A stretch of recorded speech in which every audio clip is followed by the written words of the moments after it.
Hello hi friends, welcome back to my channel. This is Hari. ఏం చూపించబోతున్నాడు అనుకుంటున్నారా? నా వెనకాల అయితే రామఫలం చెట్టు అయితే ఉంది. సో ఆ చెట్లు అయితే మనకి ఫ్రెష్గా ఒక ఫ్రూట్ అయితే పండింది. సో దాన్ని నేను తెంపే ప్రయత్నం చేస్తున్నాను. అది ఎలా పండింది ఏంటి అని మీకు చూపిస్తాను. సో ఎవ్రీ సీజన్కి ఎవ్రీ ఫ్రూట్ అనేది పండుతుంది. మనకైతే సీతాఫలాల్లో రామఫలం, లక్ష్మఫలం, లైక్ 3 టైప్స్ ఆఫ్ ఫ్రూట్స్ ఉన్నాయి. స్మెల్ అయితే అదిరిపోయింది, కమ్మటి వాసన వస్తుంది. మస్తు పండు ఉంది. ఎప్పుడెప్పుడు తినేద్దామా అని నేను చూస్తున్నాను. స్ట్రీప్ తింటావా? ఈ ఫ్రూట్లో మంచి విటమిన్ సి ఉంటుంది మనకి, తర్వాత పొటాషియం అండ్ మ్యాగ్నీషియం ఉంటుంది, అండ్ ఇమ్యూనిటీ బూస్ట్ కూడా ఇస్తుంది. లైక్ ఇమ్యూన్ సిస్టమ్ కూడా ఉంటుంది.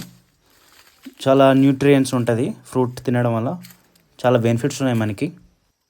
నాకు తెలిసి మీరంతా తినే ఉంటారు, సో టేస్ట్ చేసే ఉంటారు. నేను తినేసి చెప్తా ఎలా ఉంది ఏంటి అని చెప్పి. మస్తు తీయగా ఉంది, చాలా స్వీట్గా ఉంది. మోర్ ఓవర్ ఈ ఫ్రూట్లో సీడ్స్ అనేవి చాలా తక్కువ ఉంటుంది. సో చాలా జ్యూసీగా ఉంటుంది కాబట్టి మనకి సీడ్స్ తక్కువ ఉంటుంది అనమాట. చెప్పురా, చెప్పు ఎలా ఉందో.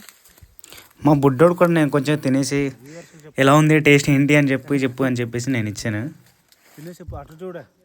వాడు తినే ఆలోచనలో ఉండి ఏం చెప్పాలో అని ఆలోచిస్తున్నాడు. బాగుంది ఫ్రెండ్స్. ఈ పళ్ళు ఎప్పుడు తినలేదన్నమాట, ఇదే మొదటిసారి తినడం. మీరు కూడా ఇలాంటివి తినుంటే కామెంట్ చేయండి friends. Thank you for watching.